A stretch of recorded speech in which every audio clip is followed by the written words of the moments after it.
Og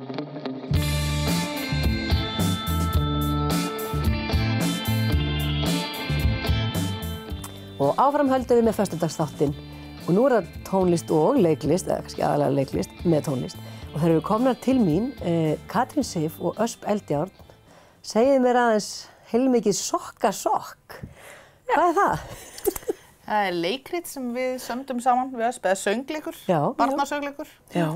Sem við sömdum saman, fengum styrk frá Menningarsjóði Dalvíkurbyggðar til að gera handrit. Þetta er búið að vera svona langur, eða svona, já, draumur sem við erum búin að svona eiga saman lengi, að búa til eitthvað svona saman og skelltu svo í umsókn í Menningarsjóði Dalvíkurbyggðar og fengum styrk sem var svona pínu spark í rassinn. Að setjast niður og gera þetta. Gerðum handritið fyrir styrkinn og erum að setja upp sýninguna núna með Leikfélagi Dalvíkur. Leikfélagi Dalvíkur tók handritið. Já. Og þetta er bara að fara að frumsýnast núna í byrjun apríl? Já, bara, það er ekki 3. apríl. Jú, það er ekki miðvikudagur, mér líður svo að sé það.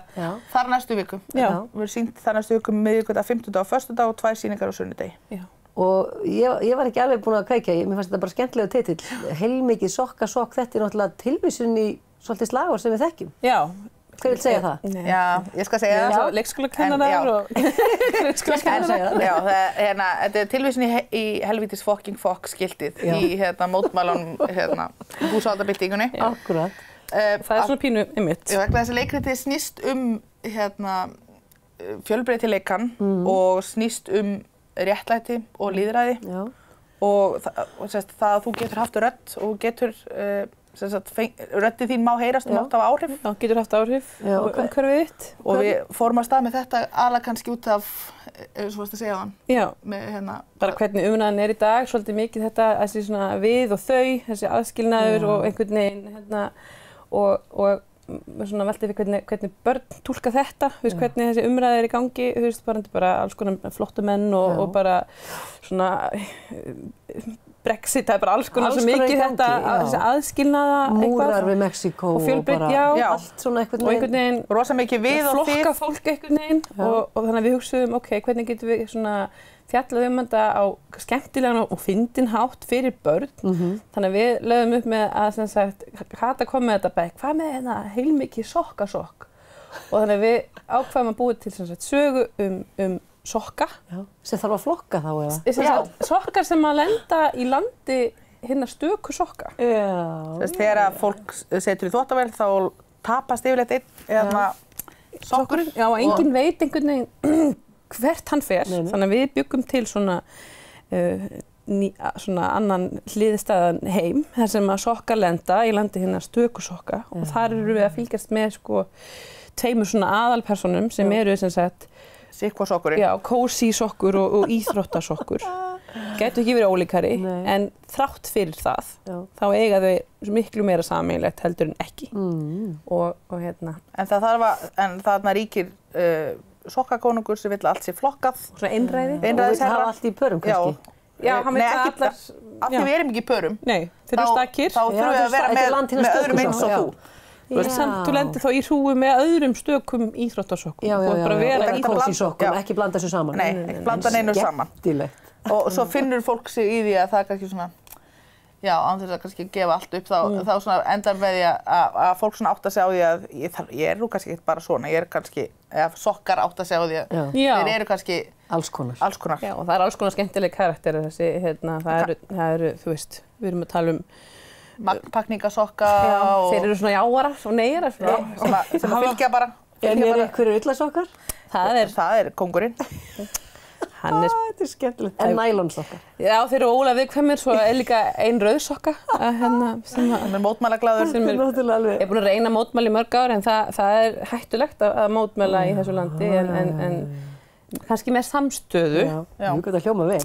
Og ert þú búin að semja tónlistina í þetta eða hvað? Já.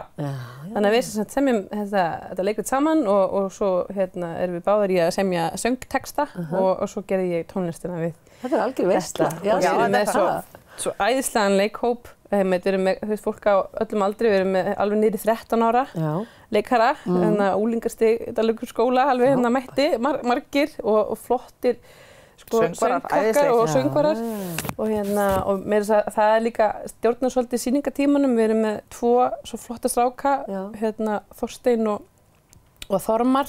Þeir eru að fara að keppa í söngkeppni Samfés og músíktilraunum, þannig að við erum svolítið svona, þurfum að... Já, og hinir söngvararnir eru náttúrulega alls ekki síðri, þau eru búin að vera frábært. Við þurfum aðra svolítið á tímanum, sko, en þetta er ótrúlega flottur hópur og ótrúlega gaman að fá að prófa við ætlum aldrei gert þetta áður.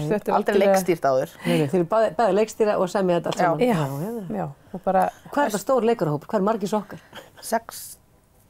Nei, fleiri. Nei, fleiri. 15-16. 15-16 manns á sviðinu? Já. Þetta er alveg slagt, þetta er alveg hópur. Er alveg kór, eða? Nei, þetta er nefnilega ekki kór, en þetta er bara svona, það eru alveg 3, 4, 5, 6 manns með söngatrið. Já. Það er helmingurinn með svona syngja og svo eru alls konar sem að... Haldið þið að þetta er svona hugsað fyrir krakka, eða fjölskyldur, fullorðna líka? Já, þetta er fyrir alla. Haldið þið ekki selt þetta í skólana þannig í nágranninu og jafnvel bara... Við erum alveg til í að skoða framtíðina, hvað gerist út frá þessu. Við höfum fallaðan bóðskap og það á við, þannig að hún er líka ekki það löng, þetta er bara svona 45-50 mínútur kannski, þannig að þetta er ætlað... Án klaps.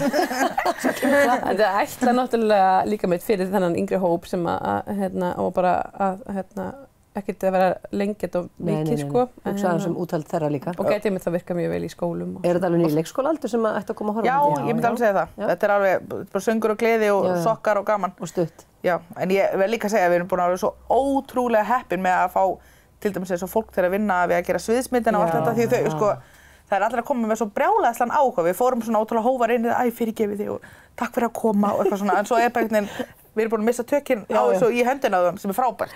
Með rosalega flotta, það er Emmi og Björk og Kristný, búin að vera alveg í leikmyndabúningum. Já, algjörlega. Eru það allir í einhverjum svona sokkabúningum? Þetta er svona eiginlega, svona brúðu. Þetta er brúðusýning, upphaflega átti þetta að vera þessi brúðusýning, en við erum fast að leiðilegt, af því við viljum frekar að fólk geti leikið með kroppnum, þannig að það er allir með sokkinn sinn á hendinni, en svo erum við bara að leika, en sokkurinn er bara að sýna hvaða sokkur þú ert, og svo er bara svona. Þetta er hrikalega spennandi og gaman þegar það er svona frumsköpun fyrir börn, það er ekki bara hverjum degi. Já, okkur fannst líka við erum mjög metnaðar, við höfum mikið metnað fyrir barnamenningu og mikið áhuga á henni og hún er rosalega mikilvæg og það er bara frábært að geta bætt einhverju inn í það. Mér finnst þetta bara stórkostlegt, til hamingju með þetta, ég hlakka til að heyra meira og sjá. Takk fyrir. Takk fyrir.